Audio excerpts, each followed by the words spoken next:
Now, Peter, thank you for joining us today. For our viewers who may not be very familiar with it, please briefly explain what the Zeitgeist movement is. Well, the Zeitgeist film series, I'll originally first point out, is my own creative expression. And it carried over with an influence, inspiration, if you will, to the Zeitgeist movement through a number of people that wanted to start being active in social change. So the Zeitgeist movement overall is built upon the ideology of the Venus Project, which is worth mentioning, which is the life work of Jacques Fresco. What that means is that all of the work that he's done throughout his entire life as an engineer, compiling sustainable designs, compiling ideologies, value orientations, compiling ideas essentially that make us in tandem with nature. If we want to approach all the problems in the world, we have to think about it technically, not think about it through political parties, not think about it through the acquisition of money or the movement of money.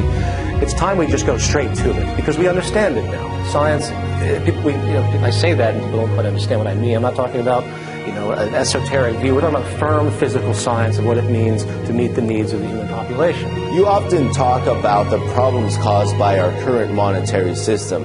How is it that by taking away money from the equation that you really think that we can eliminate such problems as crime and disease? Well, it's not just taking away the physical currency, it's the entire system itself. Let's make sure that that's apparently clear, abundantly clear. When I talk about money, I'm referring to the monetary structure and its holistic thing. So let's start with crime. 90-95% of all crimes are based on property. In fact, a guy will run out, steal a car that's worth $15,000. He'll get arrested and thrown in jail for possibly 10 years at an expense of probably $300,000. Just give him the car. It's inefficient, the entire crime and punishment, so give people what they need. And you'll begin to see that needs and wants start to divide. We live in a culture based on wants.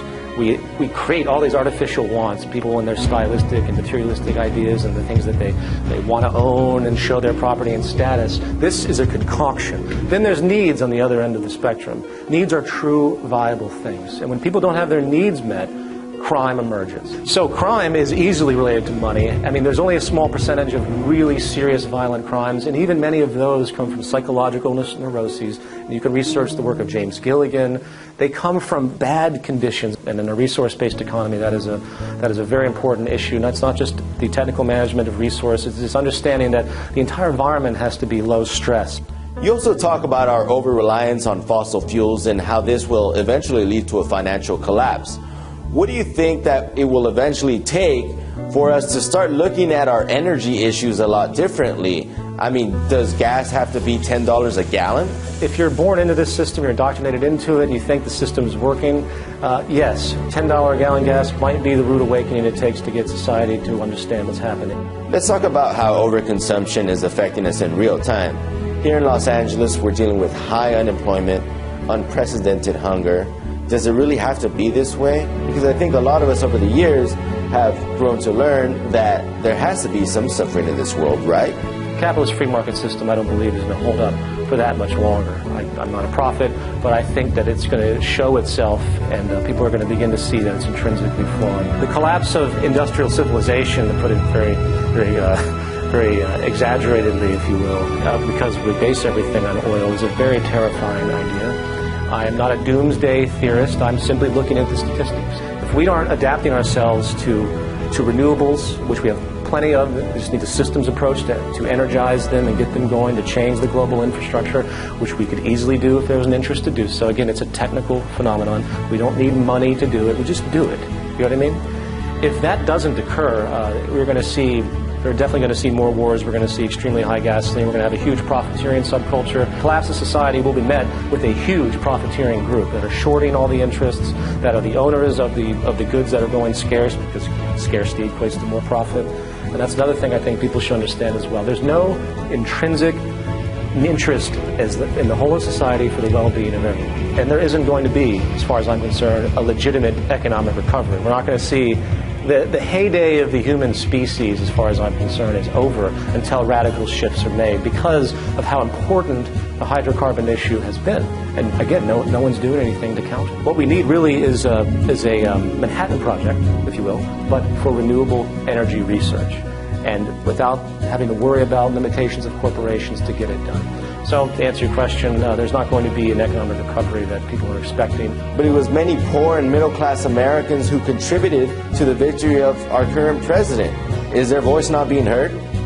Well, does anyone have a voice in this democracy we call America? It doesn't matter how loud someone yells or how many letters they write to their congressman or how much they complain. Very little can change what is set in motion by the very nature of the political system, which is simple. It's a point of dictatorship. Boom, once they're in power, there's very little any of us can do.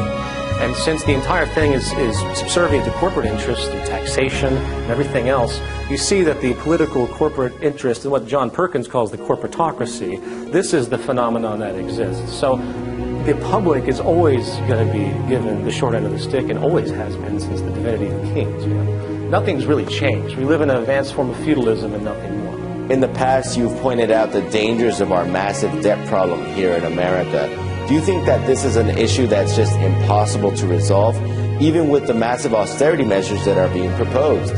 Austerity measures are an abomination, a complete atrocity against the general population, as all austerity measures have been from the World Bank or any other institution. Because the problem isn't the people. They cut natural programs, they cut NPR, they cut things like education. These are the core attributes of human survival. They cut welfare. Why are they cutting that? When obviously we're spending, $1 trillion a year on war? Where is the logic with all of this? In your film, you talk about how robots will eventually be doing all the jobs that humans are doing. To a certain extent, that's already happening. Robots are taking the jobs of thousands of people. Now, this sounds like a bad thing to those workers that are losing these jobs now, but you think that mechanization will eventually be a great thing. Technological unemployment has manifested throughout time. In fact, every major labor change that we've had as a civilization has been based on the advent of technology, from agricultural revolution, the invention of the plow, to the industrial revolution, the invention of the powered machine, large powered machine, to an equivalent information age we have now, where everyone's interacting with computer systems. The contradiction of capitalism by some economic theorists that investigate this idea that we're displacing ourselves with mechanization that can create more, can provide more, but yet reducing human purchasing power. So what you have is the more we mechanize, less jobs, less money in circulation.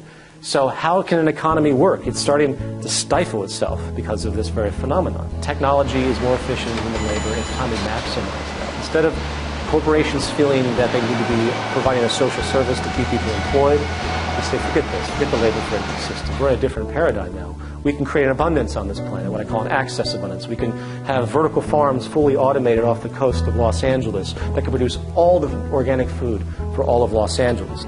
You make the claim that our current socioeconomic system is just not working. For people who agree with you or want to create change right away, what suggestions do you have for them?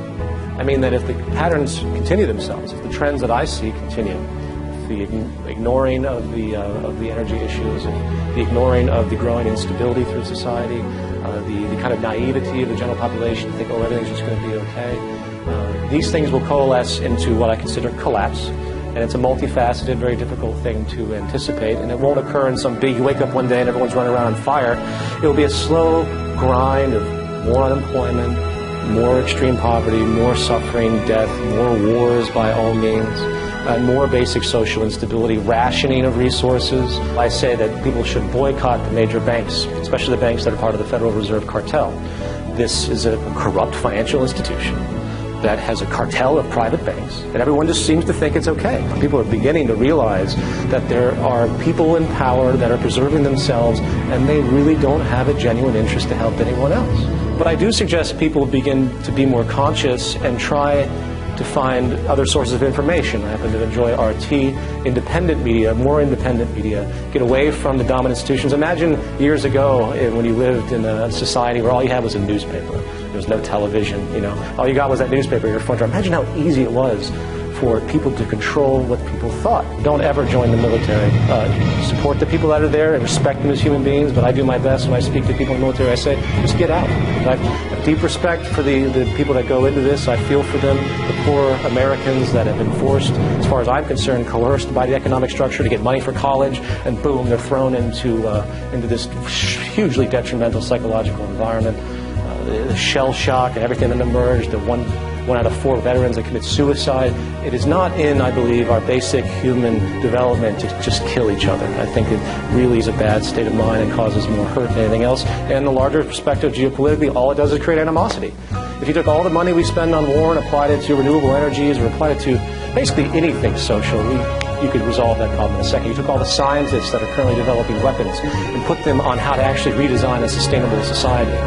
Again, to get out of the hydrocarbon economy. If you had people actually utilize the interest of the well-being of the planet and the human species, if we just simply made that decision instead of constantly trying to kill each other for whatever temporal purpose or resource, geopolitical alignment, or whatever strategy of dominance happens to be the flavor of the month, if we can just get away from that, we'd be much better off, to put it frankly.